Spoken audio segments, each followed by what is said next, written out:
What if the way you've been telling your life story reveals the secret to what is holding you back? Stories play an integral part in how we see not only ourselves, but the whole world. Stories are more than just an important part of communication. They also reveal hidden aspects of our inner talk, which can either support us or end up holding us back from the very things we want most in life, without us even realizing it. Join author, mindset coach, and award-winning singer-songwriter Carrie Rowan on her show, Look for the Good, every Monday at 5 a.m. and 5 p.m. when she shares nuggets of wisdom from her internationally best-selling book, Tell a New Story, 5 Simple Steps to Release Your Negative Stories and Bring Joy to Your Life.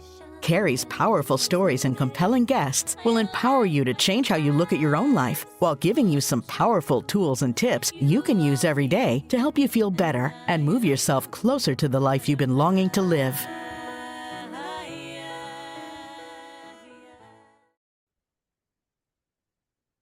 Hello, everybody, and welcome back to Look for the Good. I'm your host, Carrie Rowan, mindset strategist and coach, and I love sharing nuggets of wisdom about the stories that we tell each other, and more importantly, those quiet little stories we tell ourselves. And you can join me and my special guests as we share our personal stories of strength and triumph every week here on Dream Vision 7 Radio Network. You can listen online on your mobile device, in your car, or ask Alexa to play Dream Vision 7 Radio. Tune in every Monday at 5 a.m. and 5 p.m. Eastern to get real stories and tips on how to turn your story and your life around and evolve with us as we unite humankind with universal love. I'm so excited, everybody, to be here for another edition. And I'm super excited because we have my friend Julie Brown waiting in the wings. Hello, Julie. Hello, how are you? I'm wonderful today. And I'm so excited because, as you know, I love talking about stories. I love those stories, the good, the bad, the ugly, the stories that we really don't want to talk about. I love diving into. And I know, like, when a client comes to me and says, "Oh, I really can't share that story with you. It's just, it's a little too bad, or it's too awful, or it's too fill in the blank," right? I know that we're on the brink of a breakthrough because it's in those little stories that we tell ourselves about certain things that are the very thing that hold us back in life. And so I love the work that Julie's doing, because it's actually a topic that I feel is so underrated and it's so misunderstood. And I'm going to say it causes a lot of those anxious stories to rise up in our heads. Would you agree, Julie? Yeah, of course, misunderstood for sure. Yeah.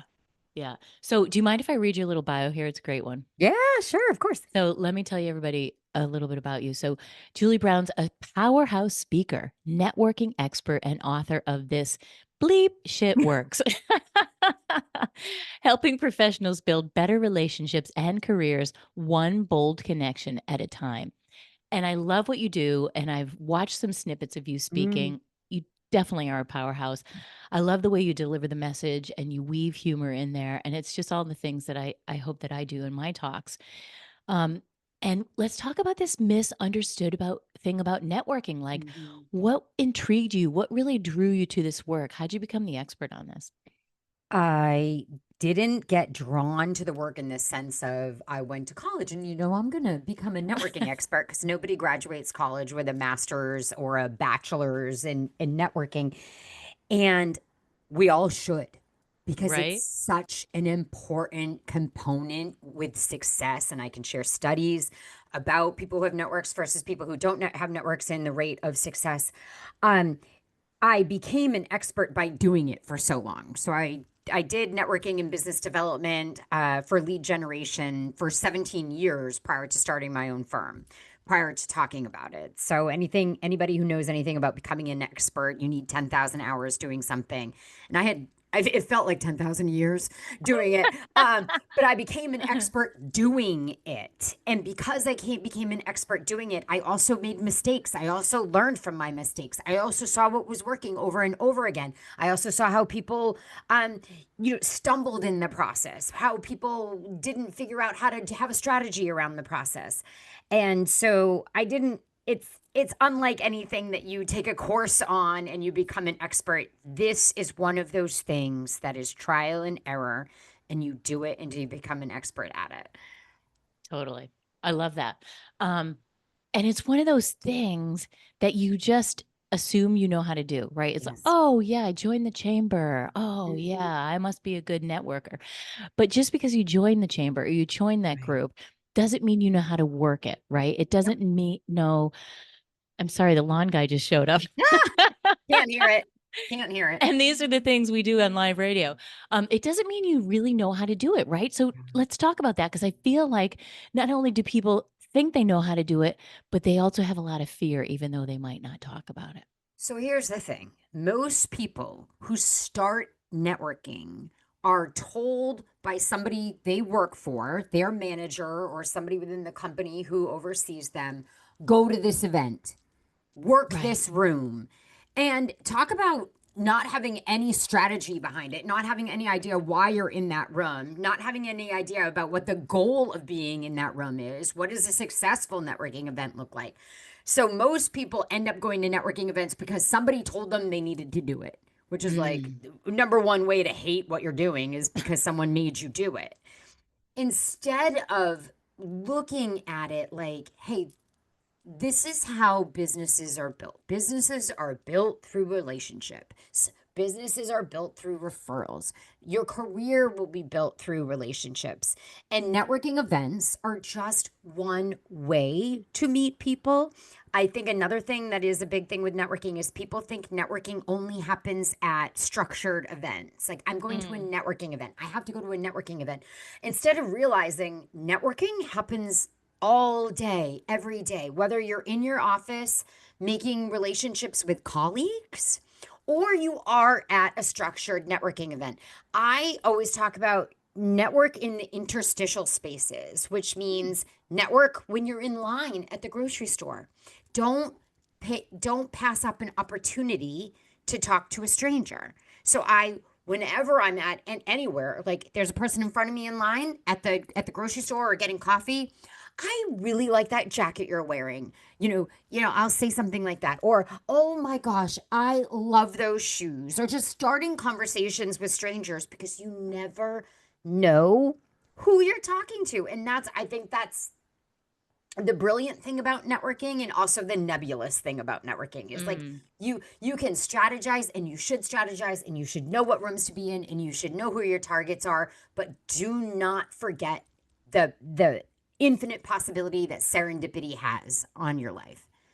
I love that. I absolutely love that. I do that too. And it's one of those things, it's like, yeah, you have no idea, but I feel like it's being able to strike up that conversation, right? Like Mhm. it comes naturally for people like us. We're more extroverts. Would you say that Yeah. you're an extrovert? 100%. Me too. 100%. But I also heard you say something very interesting on one of your clips. I heard you say that introverts are Yes. actually better networkers. Let's talk 100%. about that. Yeah. So, okay, let's dial back on the whole introvert versus extrovert. And the the truth being that nobody is 100% introverted or 100% extroverted. We all fall on what is called the ambivert spectrum. Mm. And then we lean towards one side or another depending on what situation we find ourselves in. Yes, I normally generally lean towards the extroverted side of the ambivert spectrum, but there are instances in which I don't feel comfortable, in which I feel a fish out of water, and I'm gonna lean more toward the introverted side of that ambivert spectrum. So that's first. The second is I think societally we have to stop pitting introverts against extroverts and extroverts against introverts, more so pitting against introverts, telling introverts that they should try to be less introverted. There are so many articles, there are so many books, there are so many people who say they will teach you how to come out of your shell and this for introverts and that for introverts, but there's not one book telling extroverts to give space to introverts. So Right? we applaud extroverts instead of understanding the innate power of being introverted and the strengths of being introverted. And those strengths would be, in general, and I'm speaking in generalized terms here, Hmm. in general, when it comes to networking events, introverts are way more prepared for that networking event because they don't think they can just wing it. So they understand who might be in the room. They understand who they might want to connect with. They've probably done some research on who's been at that event previously. They probably Mm. have questions in their back pocket because they're so nervous about not being able to converse. So they're way more prepared for that event than an extrovert would normally be, speaking in generalized terms. Hmm. Second, Introverts are really good listeners. Yeah, they are. And when it comes to networking and learning about people, listening is your number one tool. And so introverts have that, and they are not uncomfortable not talking. Where extroverts are like, I can't wait for my chance to talk, and they'll talk over somebody else and ruin the conversation or ruin the vibe of the conversation. So that's why I think introverts in general are better networkers for those two main reasons. That's so interesting. I love that. I think that is so powerful because it's actually their superpower, right? That very thing that we think is holding us back or that hurt us the most, a lot of times can turn around to be our superpower. I love Yep. that concept. I love turning that story around because somebody could have a little story about themselves. Oh my gosh, my body all freezes up when I think about networking. I'm so shy. I'm so fill in the blank, right? Mhm. But it's getting over that, like you just said, and turning that, reframing that, and saying, wait a minute, actually, that is your superpower because most Yep. people don't listen, even though, as our teachers told us, we have two ears and one mouth. Right. Right. We still didn't get that lesson.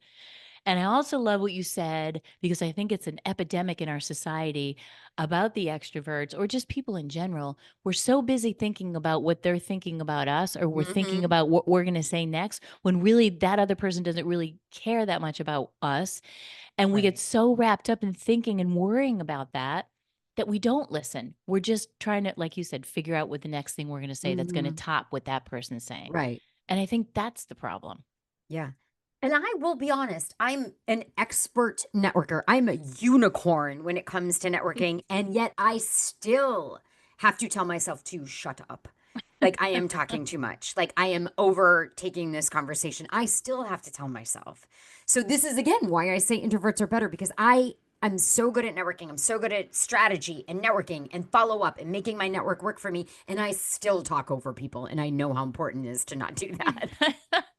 It's an impulse when we're right, like Mhm. when we're structured that way. So I love that. So what little thing do you really say? Okay, all right, Julie, enough. Let's listen more. Like, what do you say to yourself? Oh, a sentence you can always use to stop yourself from talking over somebody is to say, I'm sorry, you were talking. Tell me more about that.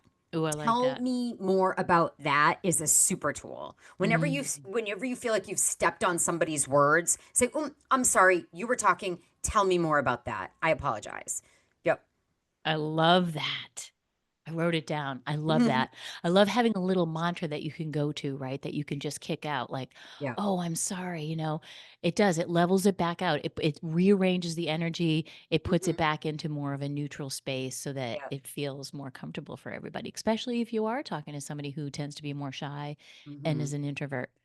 That is really powerful.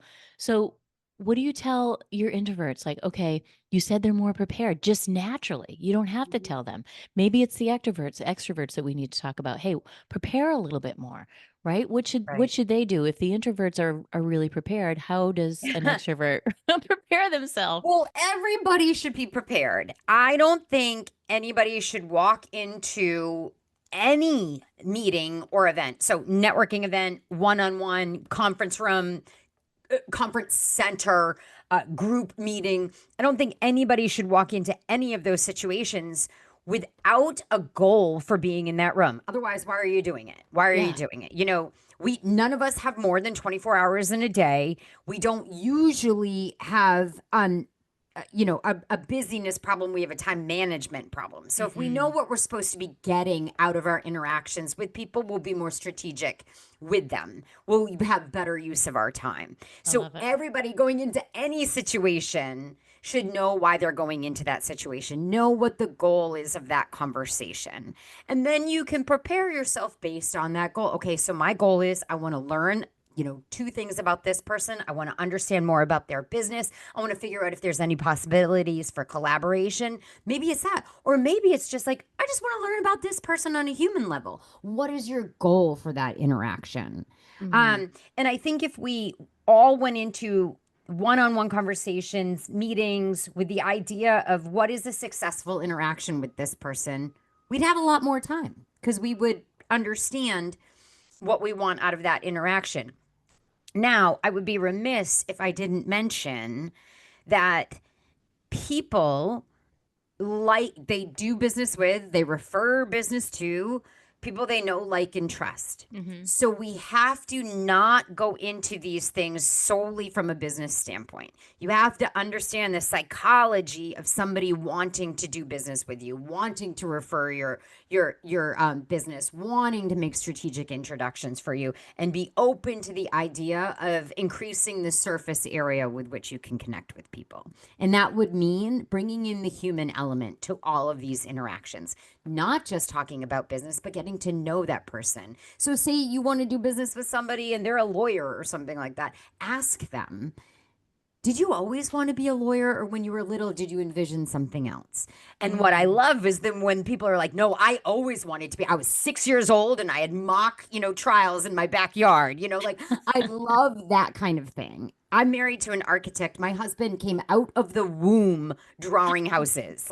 And I just love that. But then there's stories of people who are like, no, I thought I was gonna, do this, and then this happened. Like getting the backstory of how they came into doing what they're doing is so important. Understanding that person in in multiple levels, like not surface area, is so important as we're networking. So important to know them personally, because then the next time you talk to them, you bring up your little file in your head, right? Oh, yeah, Yep. it's Julie. She loves dogs. Her Yep. husband's an architect. You've got all those little things in your Mhm. mind Yep. that bring up the conversation. It makes it personal. And then I feel like you shift it to business after you Yep. get right. You're almost reacquainting, Yeah. but you've got that little file in your mind. You have to remember, I constantly have to tell myself and remind myself that nobody cares what I do if they don't like me. Yeah, it's so true. The know, like, and trust, that thing never Yeah. goes out of style. No. And so, how do I get people to like me? Well, I get people to like me by sharing all of the parts of me. And you talked about the stories and the scars, and like things that connect me to people are things that are the most human parts of me. Mm. Not the biz. I mean, yes, my business acumen stands on its own. Go watch my speaker reels. So go see my testimonials, whatever. That stands on its own. But when people connect with the parts of me that are the human parts of me, that's when my career takes off. That's when people are like, you have to hire this person. I love that. And what you said, the personal element, right? Like I love talking about stories. And those are the very thing that connect us to other Mhm. people. It's like oh, wow, Julie is just like me. Okay, she might be up there on that stage doing a kick-ass job, but I see her humanness. Her story made me cry. Yep. All those things that we often want to hide from other people, I feel like are the very thing that make us human and relatable. It's all about being Oh, relatable. 100%. Yeah. 100%. Yeah. So, okay, so they go in, you have the conversation, you talk a little personal. How do you slide it then over into business? I think people have a trouble with that Mhm. transition. You don't have to do it in the first interaction. That is the first thing. Like, pe- people have been they've been taught that you go to a networking event and you get something. Like, you go to Mm, a networking event and you work the room and that's where you're going to get business. It's not. You don't get business on the first interaction. I mean, statistically, 1% of you is going to get business on the first interaction. That is an honest to God statistic. 1% of wow. people, the first time they meet you, will be like, yeah, I'll buy your product. Yeah, I'll work with you or whatever. Um, so you have to understand that networking is a slow burn. Yeah. And don't get scared of that. Don't get scared of the slow burn, because when you do it enough and you have a big enough network, that slow burn is enough to keep the fire going forever. Okay. Um, so I don't worry about figuring out the business the first time that I meet somebody. Again, I don't want to work with somebody I don't like, and I am still deciding whether I like you on that first interaction. Mm-hmm. Statistically, people need 5 interactions with you before that switch happens in their brain, before they're at that I know, like, trust phase strong enough to do business with you, to refer you, to buy your product or whatever. So the first networking event, you are just trying to get as much information as possible so that you can adequately follow up to foster that relationship. Mm. Yeah. I love that. We're going to come back. We're going to talk about the follow up because I actually had that on here as I wanted to talk to you about, because I feel like that's where a lot of it falls to the wayside. But don't go anywhere. We'll be right back with Julie on Look for the Good. Hello, everybody. Welcome back to Look for the Good. I'm here with Julie Brown, and we're having this amazing conversation about networking. I love what we started to launch into because I feel like that know, like, trust is so important. And then we get as much information as we can. But I feel like the hardest part is the follow up. Okay, so now we've got all that information. What do we do with it? I mean, I always come home with a stack of cards and they kind of go in my little chamber box, and I don't always get to it, I have to admit. Mhm. Yeah. So 80% for the listeners, 80% of building and maintaining trust is simply following up.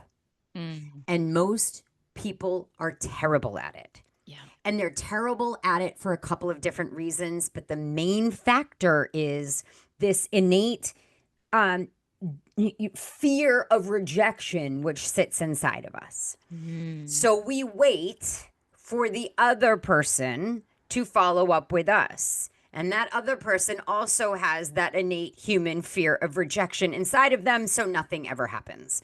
Okay. So I cannot even imagine how many friendships, collaborations, projects, referrals, have not happened because people go to networking events. They have human-centric conversations. They exchange business cards and they wait for the other person to respond because they don't want to look needy. They don't want to be rejected. They have this singing chorus in the back of their head saying, I don't know why this person would want to be in my network or work with me or whatever. All of those things we tell ourselves. Mm-hmm. Where if we just got really good at following up post initial interaction with somebody, Mm-hmm. you, number one, blow your competition away. Number two, your business would grow. Okay, your business would grow. Leads come from everywhere, referrals come from everywhere, projects come from everywhere. And if we are not following up, we are leaving all of that possibility on the table. So I always say to people, your job is the follow up. Your job is within 24 hours of having a conversation with somebody, which hopefully you've had a human centric conversation. You haven't only talked about business. You've learned about them. Do they have a dog? Where is their next trip? What's the best, vacation they've ever been on? What kind of music do they listen to? Do they play golf on the weekends? All of these different things so that when you follow up, so people say to me, I don't know how to follow up. And I say, you don't know how to follow up because you had a crappy conversation. Because if your follow-up is nothing more than, I really enjoyed meeting you last night. I hope we have an opportunity to work together in the future. That is boring. Okay. But if you said, I am still thinking about our conversation last night.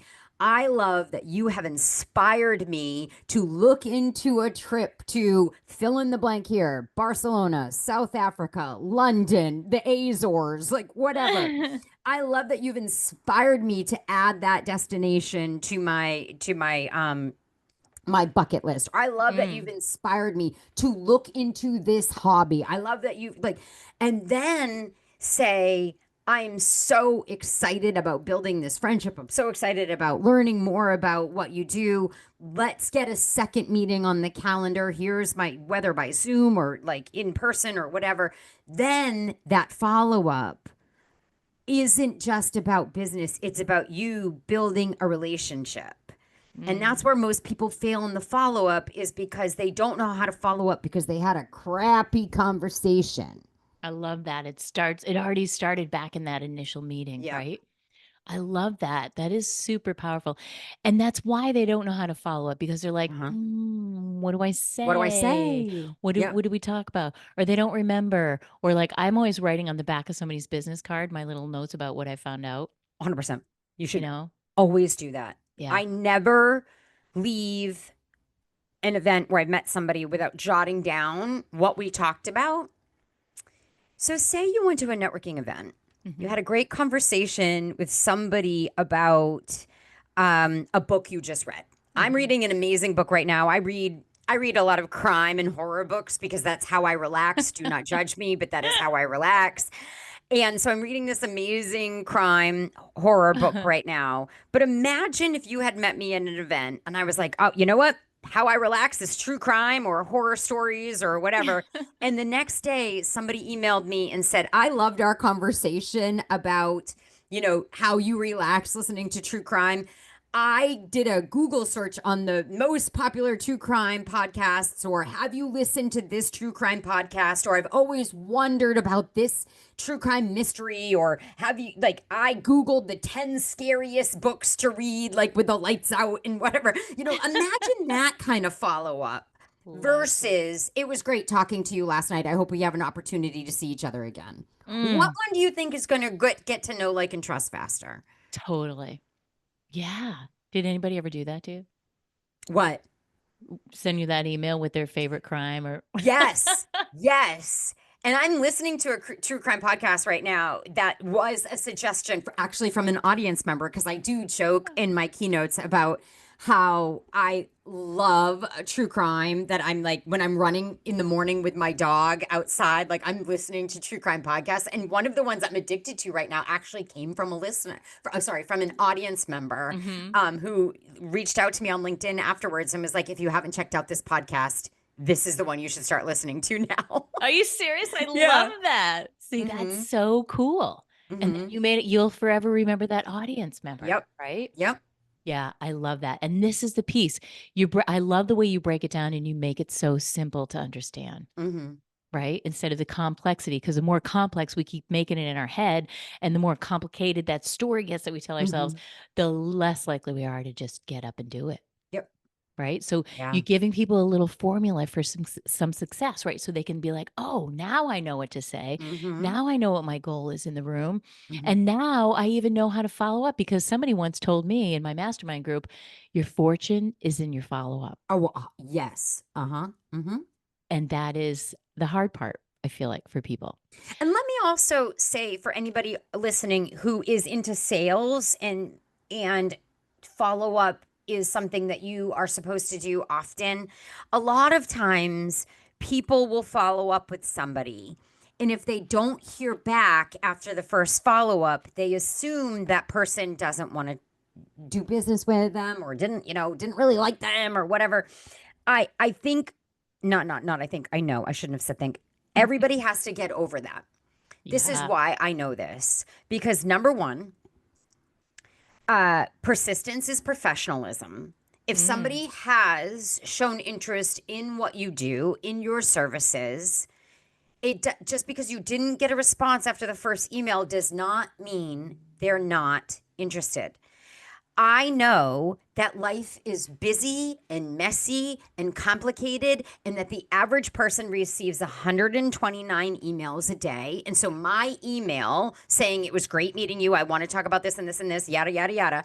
I know that is one of statistically 129 emails that they're going to get that day. And mine is probably not as pressing as the first 20 that they got. And then what happens is the next day they get 129 emails. So my job is to not take it personally if I don't hear back. My job is to put a note in my calendar that says a week later, I'm going to check back in and say, I didn't hear back from you after my first email. I know how crazy life is, and I know you mentioned that you had all of this going on. I just want you to know I am still thinking about our conversation. I just closed a 5-figure deal this morning before I got 5-figure speaking deal before I got on this call. And it was the second email I had sent to somebody who had seen me speak. They wanted me to come and speak to their company. I sent them an email and said, I'm super excited about speaking at your company, yada, yada, yada. I apologize, listeners, if yada, yada, yada is annoying.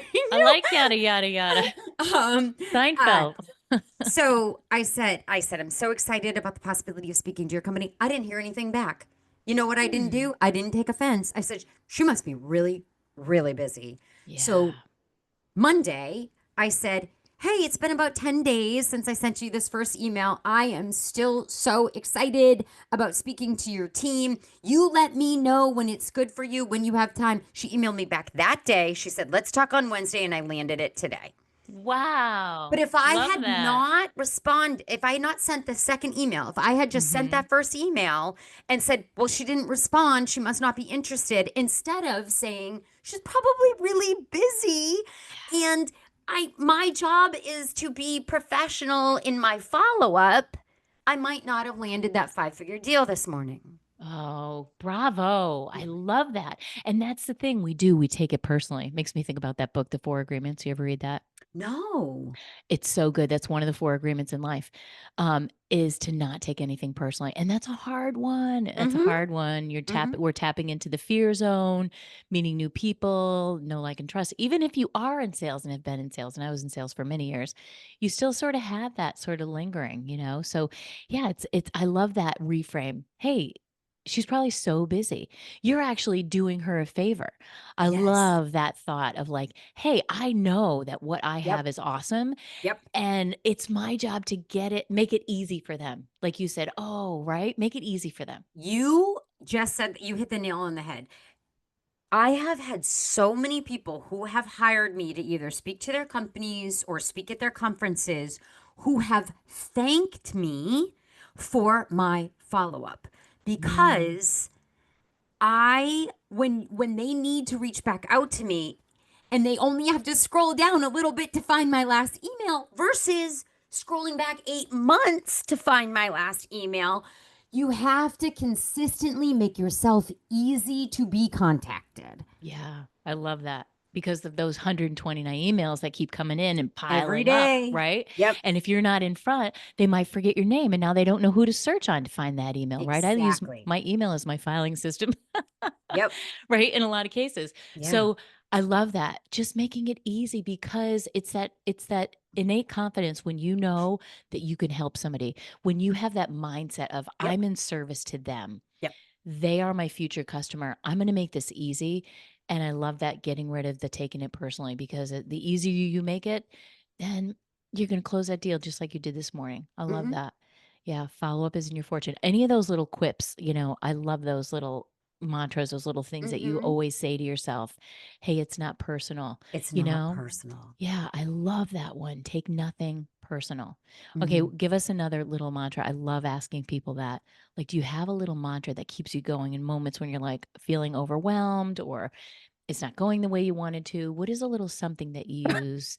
I mean, I don't wanna pull out a little Scarlett O'Hara hair and be like, "Well, tomorrow is another day," but, like, there are days when I'm just like, "You know what? I'm done, I'm tired." If I Yeah, don't have the energy for it, if I yeah. don't have the energy to do it at the level that I know is part of my brand, then I don't. I put Mm, it off to the next day. There are days where I'm like, "I don't have it in me today." yeah. And that is okay. I will have it in me tomorrow. I love that. It's letting yourself off the hook instead of like that whole push through mentality, Mhm. suck it up and do it anyways. You're like, you're honoring yourself because Yeah. there's nobody else here in my office and there's nobody else there in your office that Right. pushes us to do stuff. We have to create it on our own. Yep. We have to learn to show up for ourselves. And sometimes I feel like we can get wrapped up in that story of, oh, you should, the shoulds, right? And I love Mhm. that it's okay to just say, hey, time out. I need a little time for some crime. Right? Or what I need a little crime time. this is crime time for me. Nobody gets to interrupt me, right? So what it's just knowing where that line is that you can draw in the Mhm. sand for yourself. I love that. Because then when you give yourself that time, you do come back rejuvenated the next day. Yeah. But if you don't, there's nobody to get resentful for in your office besides yourself. So that's not good. Or your little puppy there sleeping. So that's not good. Right. So it's like cleaning that up, cleaning up those stories, cleaning up, letting ourselves off the hook when we need to be. I really love that. Mhm. Can you believe it's time to break really quick? I can, because This is I can because time flies when you're having fun. this is such a great Mm. conversation. Let's talk about fun when we come back. Don't go anywhere. I know you're hanging on Julie's every word. We'll be right back. Hello, everybody. We're having such an amazing conversation here today with Julie, and I hope you guys are soaking up all these gems of wisdom that she keeps dropping because they're so good. Let's talk about, we were just talking about networking, we're talking about fear, we're talking about all these incredible things. Let's dive into the psychology behind all of this. Like, how do you get yourself to do these things when they feel overwhelming? And let's dive into that because Mhm. networking is so important. You talked a little bit about stats too, and I love hearing the stats because I just feel like people don't understand how powerful this is, not only for your business life, which we talked about, but also your personal life. Mhm. It's interesting. networking, I could never take networking out of my life. Like, it is so part of who I am. And I think for anybody listening, when it comes to what you do for a living, one of the best ways to get known for what you do, I'm always going to say networking. Yes, okay, you got to network. But the one of the best ways to get known for what you do is to speak about what you do, disseminate information about what you do in a way that people will listen, in a way that people will come to you for answers. So I utilize as a networking tool, I utilize content as a networking tool. Interesting. And the way that I can show you that this works, I mean, I know it works in a lot of different ways, but if we can, rewind the tape a few years back to the pandemic, when we're all working from home and we're all pretty isolated, I continued to make content every day about in video form. I think the future of information dissemination is voice and video. So in video form, how we could be networking 6 feet apart, how we could be networking in Zoom rooms, how could we be networking with our colleagues, because colleague to colleague relationships are super important for employee happiness and retention. So I still continued to create content probably about 3 times a week on LinkedIn, posting about 3 times a week, Tuesday, Wednesday, Thursday. And was still doing podcasts all of the time. And those were being put up, on the airwaves and also on LinkedIn. And the reason why I'm talking about this is because I remember coming back to my first in-person networking event post everything, when we were still just dipping our toes back into in-person events. And I remember that first in-person event that I went to, I cannot tell you how many people came up to me and said, I see you everywhere. And I said, I haven't been anywhere.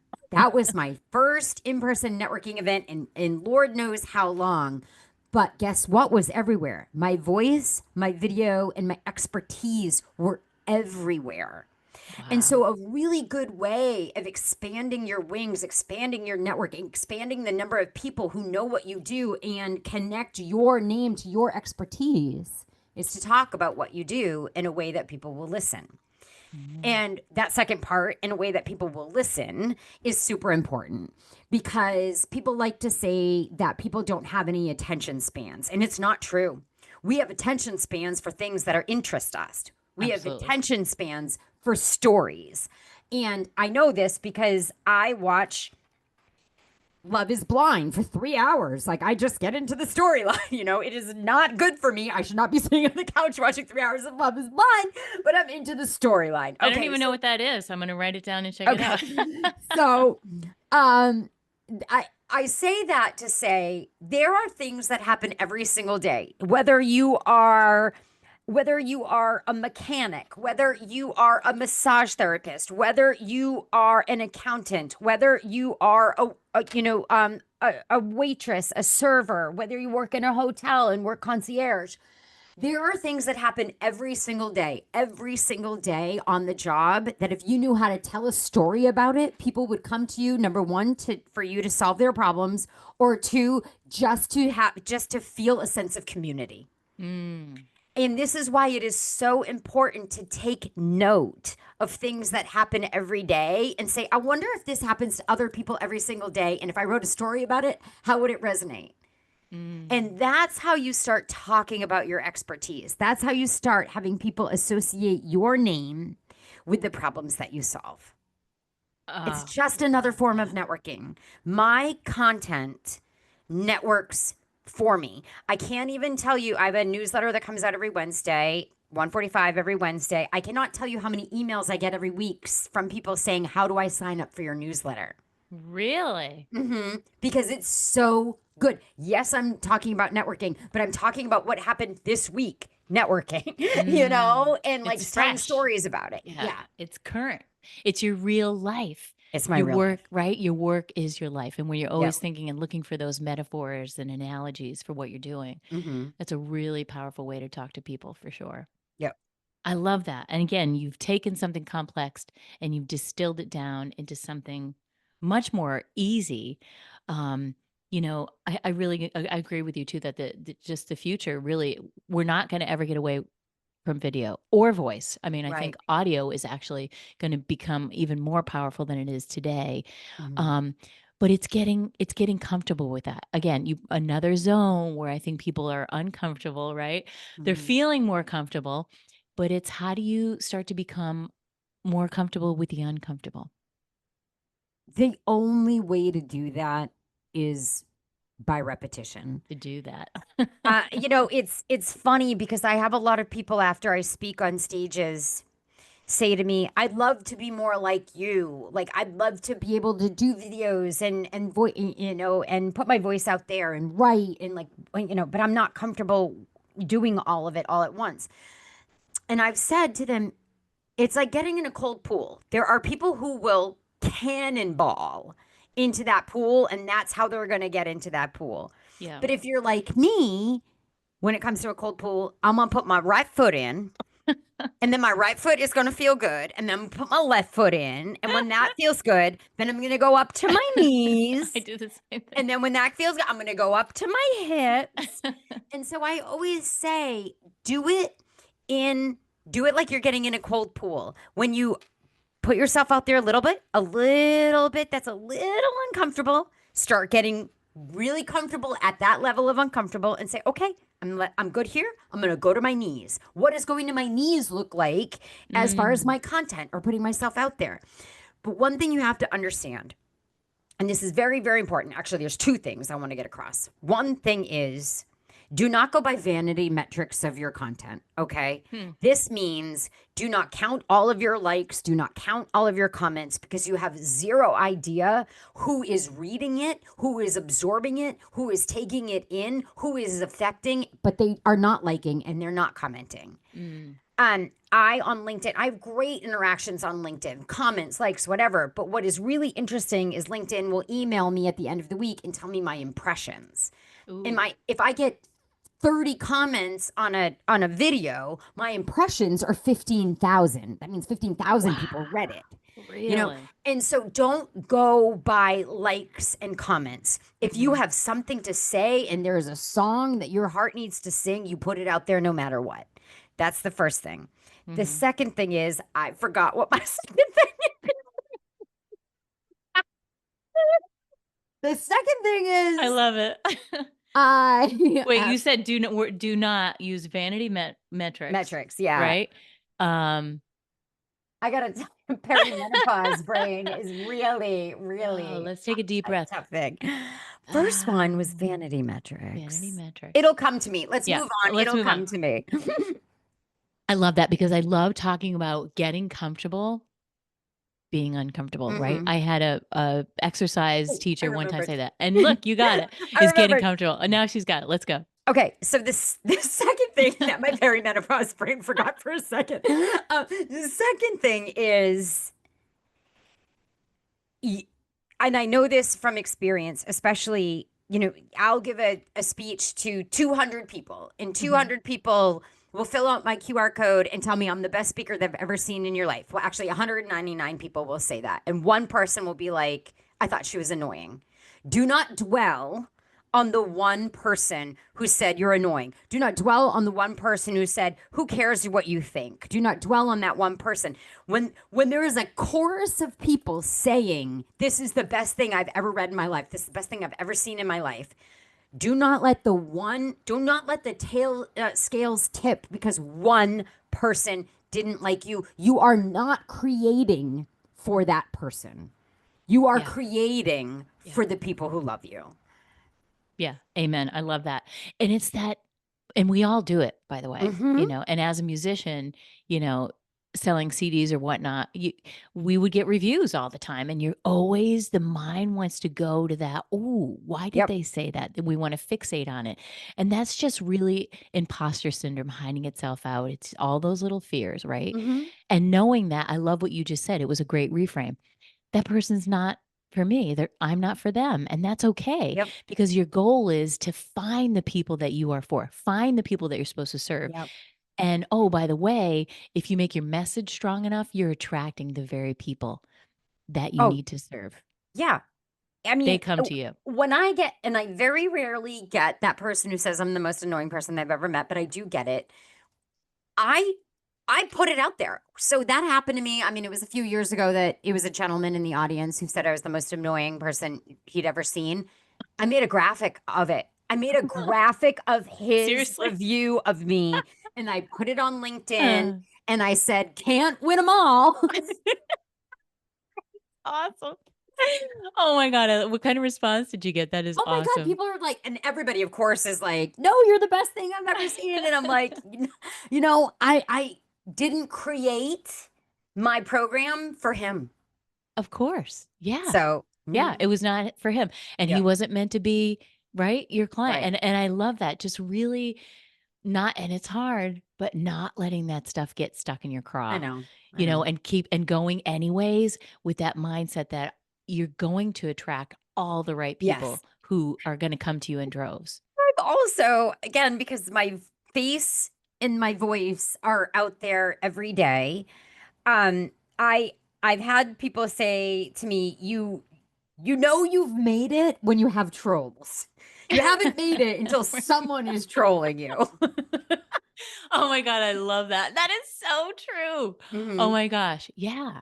The little haters, Yeah. right? So, but that's okay. That's Yep. okay. Maybe he was just having a really bad day.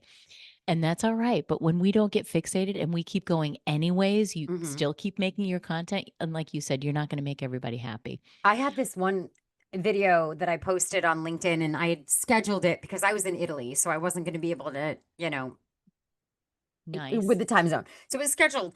And I didn't even recognize it until like 3 days later. I was like, why is this post blowing up? And I went into the comments and it was blowing up because a gentleman had made a snarky comment about my appearance.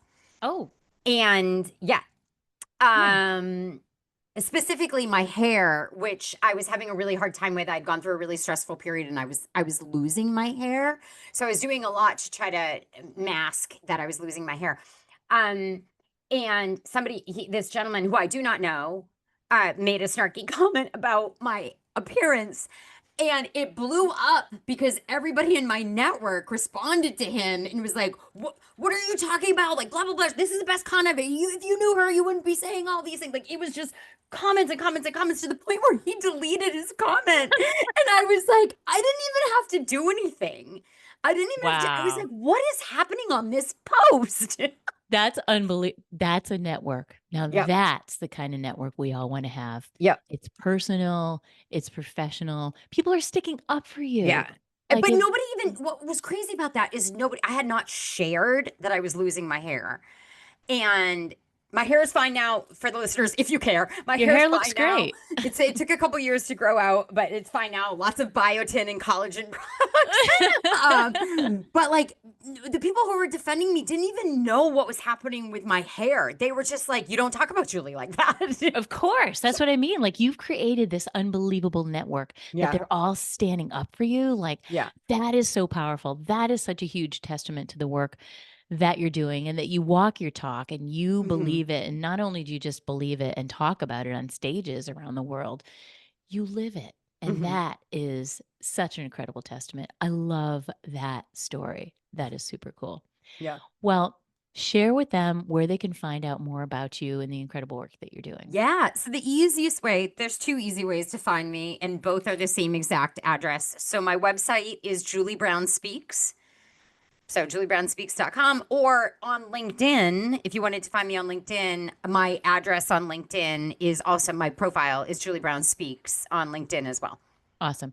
And so we love to spell things on the radio. It's Julie, like you'd spell Yeah. Julie, Julie, and Brown, just like the color, Brown, speaks, SPEAKS.com.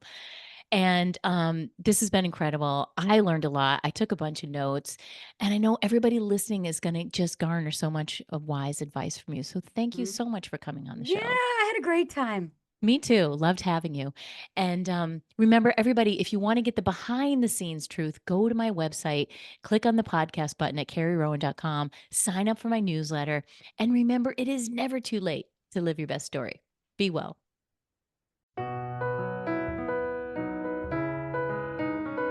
Thanks Thanks for tuning in to Look for the Good with your host, Carrie Rowan, best-selling author and mindset coach. Join us every Monday at 5 a.m. and 5 p.m. right here at Dream Vision 7 Radio Network.